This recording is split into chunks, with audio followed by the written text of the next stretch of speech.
This is a 427 Shelby Cobra owned by the Penn brothers of Lebanon, PA. Now, the car was a regular at York US 30 Dragway back in the 1970s, and it has a great story behind it.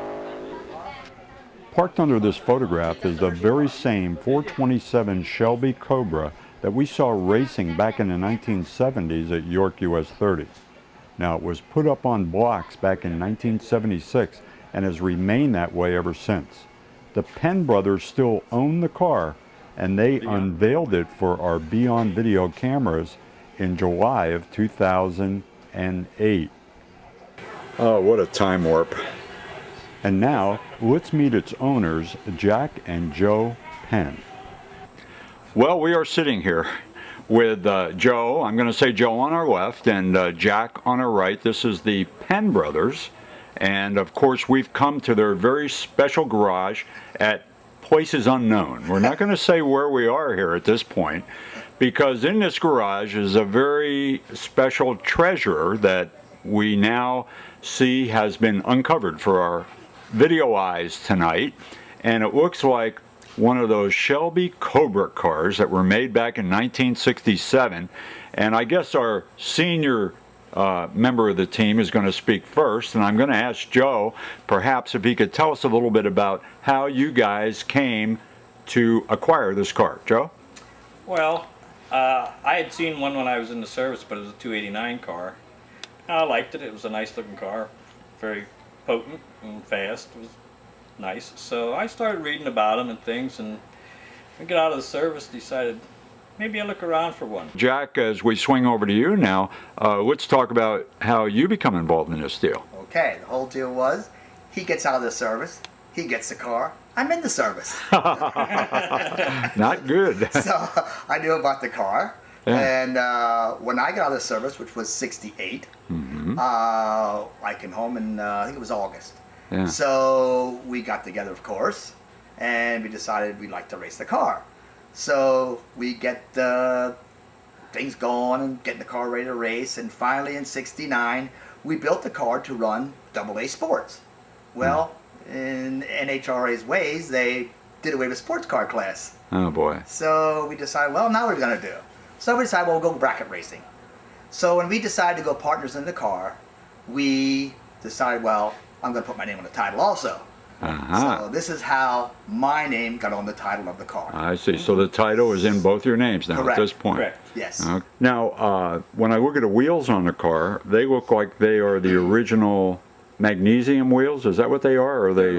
They're aluminum. Aluminum? Yeah. Yes. Okay. They took the magnesium wheels off the street because people were hitting the curbs and magnesium explodes. I see. So they took them off and put the aluminum on. Are those the ones that were supplied from the factory? Yes. Wow. So you just mounted your racing tires on those and away you went? Yep, exactly. Wow. The first way we transported it was, we had borrowed a truck and trailer from a friend of ours, and we did that for the first couple times we raced it.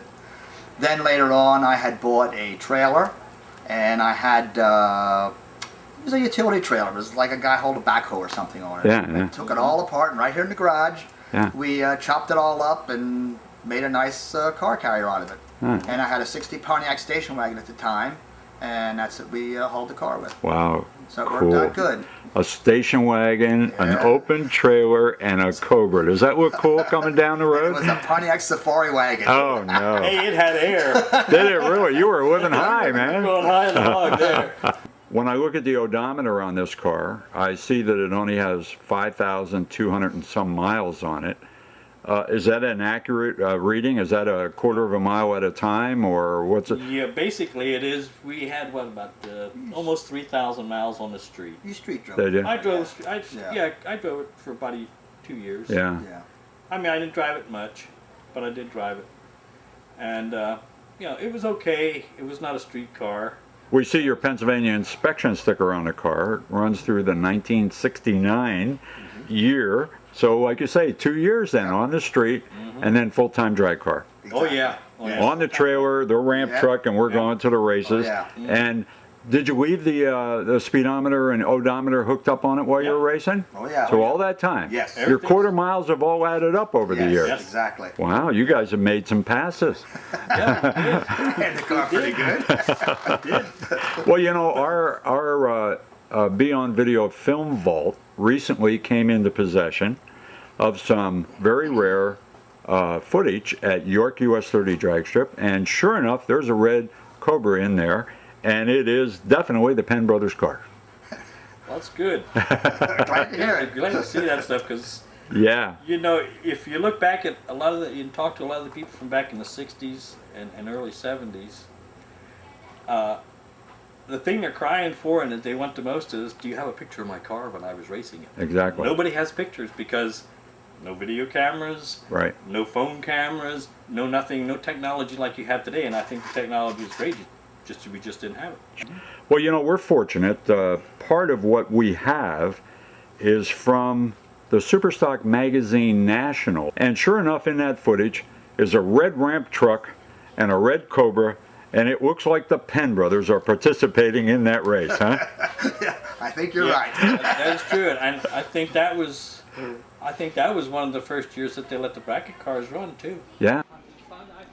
Well, now it's time for the Cobra to go back to sleep and remain that way until the Penn brothers awaken it again.